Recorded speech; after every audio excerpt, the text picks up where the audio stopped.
सूर्यादि सर्व ग्रहेभ्यो ದೀಪದಿಂದ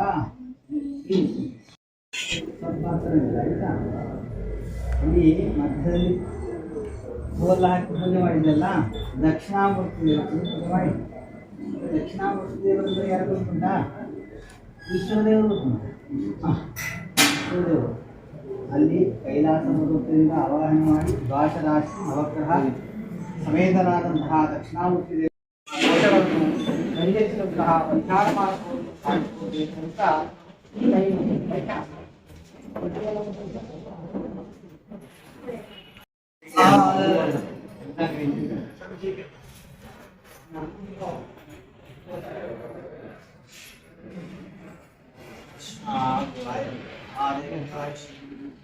शंभोर्द्रोहादि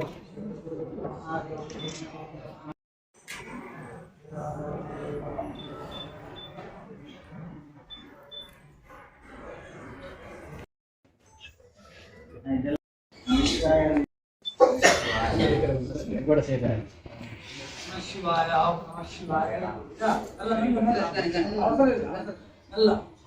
शिवाय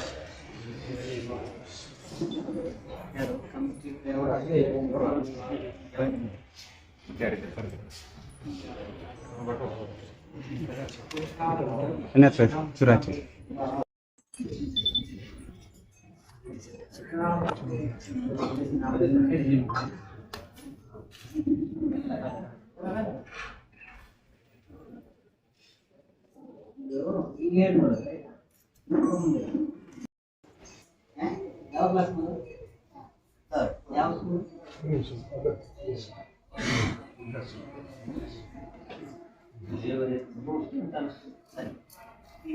ಒಂದೊಂದು ಕೋಣೆ ಉಂಟಲ್ಲ ಇಲ್ಲಿ ಆ ಮೂಲೆಯಿಂದ 1 2 3 ಒಂದು ಲೆಕ್ಕ ಮಾಡ್ತೀಯಾ 1 2 3 4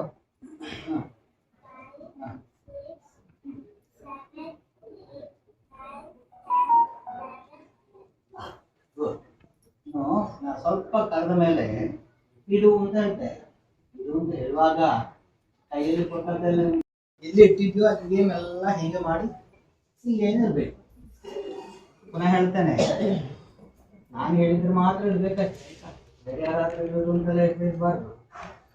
ನಾನು ಸ್ವಲ್ಪ ಕಳೆದ ಮೇಲೆ ಇದು ಅಂತ ಎಲ್ಲ ಅಲ್ಲಿಗೆ ಹಾಕಿ ಇಲ್ಲಿಗೆ ಬಂದು ಇರ್ಬೇಕು, ಆಯ್ತಾ? ಅಷ್ಟರೊಳಗೆ ನಮ್ಮ ಶಿವಾಯ ಜಪ ಮಾಡಿ ಆರ್ದ್ರ ನಕ್ಷತ್ರ ರಥಾರೋಹಣ ಪ್ರಧಾನವಾಗಿ ಅಲ್ವಾ? ಆರ್ದ್ರ ನಕ್ಷತ್ರ ರಥಾರೋಹಣ ಪ್ರಧಾನ ನಕ್ಷತ್ರ ಉತ್ಸವ ಅರ್ಧ ನಕ್ಷತ್ರ ಉತ್ಸವ ಅದೇ ರಥಾರೋಹಣ. ನಮ್ಮ ಕ್ಷೇತ್ರದ ಜೀರ್ಣೋದ್ಧಾರಕ್ಕೆ ಪ್ರತಿಬದ್ಧವಾಗಿರುವಂತಹ ದೈವಿಕವಾಗಿಯೋ ಮಾನಸಿಕವಾಗಿಯೋ ಅಥವಾ ಪೈತೃಕವಾಗಿಯೋ ಯಾವ ರೀತಿಯ ದೋಷಗಳಿದ್ದರೂ ಕೂಡ ಎಲ್ಲವನ್ನೂ ಕೂಡ ಸತ್ಯವಾಗಿ ಕಾಣಿಸಿಕೊಡ್ಬೇಕು. ಭೂತ ವರ್ತಮಾನ ಭವಿಷ್ಯ ಕಾಲಘಟ್ಟದ ಎಲ್ಲ ವಿಧ ಗುಣದೋಷಗಳನ್ನು ಕಾಣಿಸಿಕೊಟ್ಟು ಏನಾದರೂ ದೋಷಗಳು ಇದ್ದರೆ ಆ ದೋಷಗಳನ್ನು ಪರಿಹರಿಸುವಂತಹ ಪರಿಹಾರ ಮಾರ್ಗವನ್ನು ಕಾಣಿಸಿಕೊಡ್ಬೇಕು ಅಂತ ನವಗ್ರಹರನ್ನು, ದಕ್ಷಿಣಾಮೂರ್ತಿಯನ್ನು, ಇಲ್ಲಿ ಸಂಬಂಧಪಟ್ಟಂಥ ಎಲ್ಲ ದೇವರುಗಳನ್ನು, ಹಿರಿಯರನ್ನು ಎಲ್ಲರನ್ನು ಪ್ರಾರ್ಥಿಸ್ತಾ ರಾಶಿ ಇಟ್ಟು ಮುಗಿಲಿವರೆಗೆ ಮನಸ್ಸಲ್ಲಿ ನಾವು ಶಿವಾಯ ಜಪ ಮಾಡ್ತಾ ಪ್ರಾರ್ಥನೆ ಮಾಡ್ತಾ ನಿಲ್ಬೇಕು.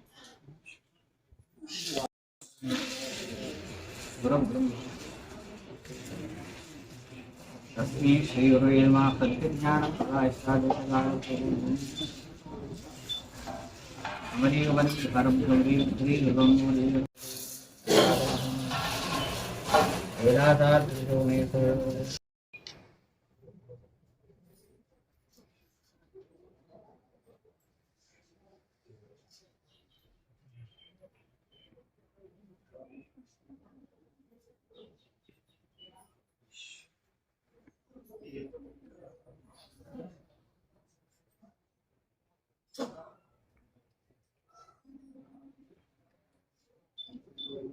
ಇಡೋ ಇಡಾಯ್ತಾ? ಎಲ್ಲ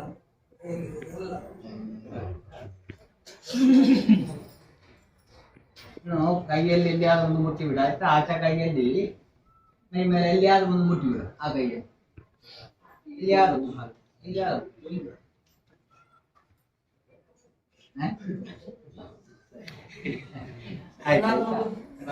ಏನಾದ್ರೂ ಒಂದು ಮಾತು ಹೇಳ್ತೀಯಾ? ಒಂದು ಹೇಳ್ಬಿಡು ಶಬ್ದ, ಏನಾದ್ರೂ ಹೇಳು. ಹೇಳ್ಬಾರ್ದು.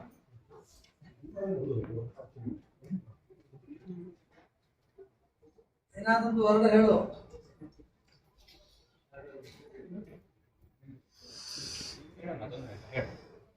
ಸರಿ, ತೊಂದರೆ ಇಲ್ಲ, ಹೇಳಿದ್ರು ತೊಂದರೆ ಇಲ್ಲ. ಏನ್ ಹೇಳ್ತಾರೆ ಜಾಗ ಹೆಸರು, ದೇವರ ಹೆಸರು, ಇದು ಸಾಮಗ್ರಿಗಳ ಎಂತ ಹೇಳಿದ್ರು ಒಳ್ಳೆ ಎಂತದ್ದು ಬುಕ್ ಬುಕ್ಕ. ಓ ಸರಿ, ಇನ್ನೆಲ್ಲಿ ಬೇಕು? ಹಾ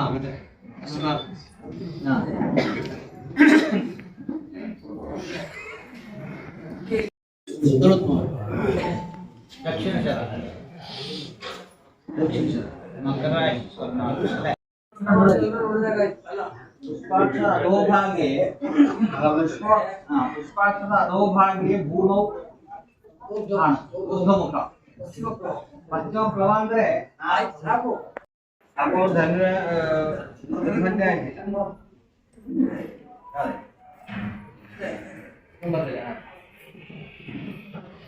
ಹಾಗೆ ಆ ಮಗು ಸ್ವರ್ಣವನ್ನು ಇಟ್ಟಿದಂತಹ ರಾಶಿ ಮಕರ ರಾಶಿ. ಪೂಜೆ ನಮ್ಮ ದೇವರನ್ನು ಉದ್ವಾಸನೆ ಮಾಡುವುದಕ್ಕೆ ಮೊದಲಾಗಿ ಕಿಂಚಿತ್ ಫಲಂ ಪ್ರೋಚ್ಯ ಪೂಜಾಂ ಸಮಾಪಯೇತ್ ಅಂತ ಅದರ ಒಂದು ನಿಯಮ. ನಮ್ಮ ಪ್ರಶ್ನೆ ವಿಮರ್ಶೆ ಮುಗಿಯುವಲ್ಲಿವರೆಗೆ ಇದೇ ರೀತಿಯಲ್ಲಿ ಪೂಜೆಯನ್ನು ಈ ರೀತಿ ಇಟ್ಟುಕೊಳ್ಳಲಿಕ್ಕೆ ಆಗುವುದಿಲ್ಲ. ಅದಕ್ಕೆ ಆ ದೇವರ ಎದುರಲ್ಲಿ ಕಿಂಚಿತ್ ಫಲಂ ಪ್ರೋಚ್ಯ, ಇಚ್ಛಗಾಯ ಫಲಂ ಕಿಂಚಿತ್ ಪ್ರೋಚ್ಯ ಪೂಜಾ ಸಮಾಪಯೇತ್ ಅಂತ ಅದರ ಒಂದು ನಿಯಮ.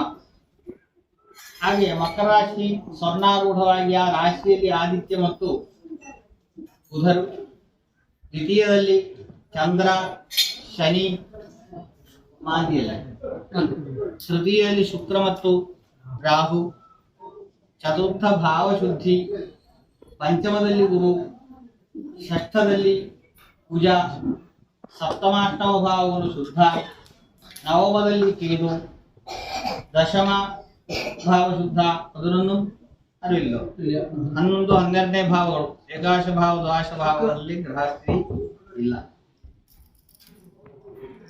ಯಾವುದೇ ಒಂದು ಪ್ರಶ್ನೆ ಇಟ್ಟರೂ ಕೂಡ, ಒಂದು ದೇವಾಲಯ ದೇವ ಪ್ರಶ್ನೆ ಆಗಲಿ, ಮನುಷ್ಯ ಪ್ರಶ್ನೆ ಆಗಲಿ, ಒಂದು ವ್ಯಕ್ತಿಗತವಾದಂತಹ ಪ್ರಶ್ನೆ ಆಗಲಿ, ಯಾವ ವಿಷಯದಲ್ಲಿ ಪ್ರಶ್ನೆ ಇಟ್ಟರೂ ಕೂಡ ಪ್ರಪ್ರಥಮವಾಗಿ ನೋಡುವಂತಹ ವಿಚಾರ ಏನು ಅಂತ ಹೇಳಿದ್ರೆ, ದೈವಾನುಕೂಲ್ಯಂ ಪ್ರತಿಕೂಲದಾಂಬಾ ವಿಚಾರ್ಯ ಸತ್ಯ ಪ್ರತಿಕೂಲದಾಯಾಂ ತದ ಆನುಕೂಲ್ಯಾಯ ವಿಧಿರ್ವಿಧೇಯೋ ಯತಸ್ತತಸ್ಥಂ ಪ್ರತಿ ಗಚ್ಚತೆ ತತ್. ದೈವ ಆನುಕೂಲ್ಯಂ ಪ್ರತಿಕೂಲದಾಂಬಾ ವಿಚಾರ್ಯ, ದೈವ ಆನುಕೂಲ್ಯವಿದೆಯೋ ಪ್ರತಿಕೂಲವಿದೆಯೋ ಎಂಬುದನ್ನು ನೋಡಿ, ಪ್ರತಿಕೂಲದಾಯ ತದ ಆನುಕೂಲ್ಯ ವಿಧಿರ್ವಿಧೇಯ, ಪ್ರತಿಕೂಲತೆ ಇದ್ದರೆ ಅನುಕೂಲಕ್ಕೆ ಬೇಕಾದಂತಹ ವಿಧಿವಿಧಾನಗಳನ್ನು ಸೂಚಿಸಿಕೊಂಡು ಮುಂದುವರಿದು ಎಂಬುದಂತಹ ಸಂಪ್ರದಾಯ ಅಥವಾ ಮಹತ್ವವನ್ನು ತೋರಿಸುವುದು. ಬಹಳ ವಿಶಿಷ್ಟವಾದಂತಹ, ಒಂದು ಕಾಲದಲ್ಲಿಯೂ ನಾಶವಾದಂತಹ ಶುಕ್ರ ಉಚ್ಚಸ್ಥನಾಗಿರುವಂತಹ ಅವಸ್ಥೆ ಪಂಚಮಾಧಿಪತಿ, ಆರೂಢಕ್ಕೆ ಗುರುದೃಷ್ಟಿ, ಇದೆಲ್ಲ ಬಹಳ ವೈಶಿಷ್ಟ್ಯವಾದಂತಹ ಸಾನ್ನಿಧ್ಯದ ಆ ಮಹತ್ವವನ್ನು ಸೂಚಿಸುವಂತಹ ಚೈತನ್ಯವಿದೆ. ಆದರೆ ಆ ಚೈತನ್ಯದ ಅನುಗ್ರಹಗಳಿಗೆ ಯಾವುದೋ ರೀತಿಯ ಕೆಲವು ದೋಷಗಳು ദേവകോപം കാണിച്ചത് വാതകാധീശ്വരാസന്തോ ഇത് സൂര്യാധിഖേജരാഹ ദേവതാനാം അനിഷ്ടം കാണിച്ചത് അല്ല മറ്റൊരു അനിഷ്ടം കാണിച്ചു, സൂര്യനും ബുധനും അനിഷ്ടം കാണിച്ചു. ഉപജയാരംഭണം ക്ഷേത ഉപജಯಾರಂಭಣಂ ತತ್ರ ವಾಚ್ಯಂ ಎಲ್ಲ. ಇನ್ನು ಇದರಿಂದ ಕೆಳಗೆ ಹೋಗ್ಲಿಕ್ಕಿಲ್ಲ. ಯಾವುದು?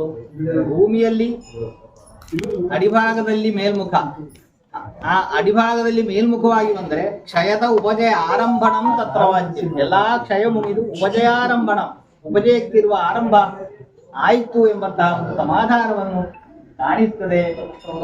ಮತ್ತೆ ಅಷ್ಟಮಂಗಲದಲ್ಲೂ ಕೂಡ ಭೂತ ವರ್ತಮಾನ ಭವಿಷ್ಯ ಕಾಲದಲ್ಲಿ ವರ್ತಮಾನದಲ್ಲಿ 3, ಭಾವಿಯಲ್ಲಿ 5 ಎಂಬಂತಹ ಆ ಓಜ ಸಂಖ್ಯೆಗಳು, ಒತ್ತ ಸಂಖ್ಯೆಗಳು, ವಿಷಮ ಸಂಖ್ಯೆಗಳು ಬರುವುದು ಕೂಡ ಭವಿಷ್ಯ ಕಾಲವನ್ನು ಸೂಚಿಸುವಂತಹ ಒಂದು ವಿಚಾರ, ಗುಣಲಕ್ಷಣಗಳನ್ನು ಸೂಚಿಸುವಂತಹ ವಿಚಾರ. ಆದ್ದರಿಂದ ದೇವರ ದಯೆ ಇದೆ ಎಂಬುದರಿಂದ ದೋಷಗಳಿಲ್ಲ ಎಂಬ ಅರ್ಥ ಅಲ್ಲ. ಒಬ್ಬನಿಗೀಗ 90 ವರ್ಷ ಆಯುಸ್ಸುಂಟು ಅಥವಾ 100 ವರ್ಷ ಆಯುಸ್ಸುಂಟು ಎಂಬುದರಿಂದ ಅವನಿಗೆ ಯಾವುದೇ ರೀತಿಯ ವ್ಯಾಧಿ ಇಲ್ಲ, ರೋಗ ಇಲ್ಲ ಅಂತ ಅರ್ಥ ಇಲ್ಲ.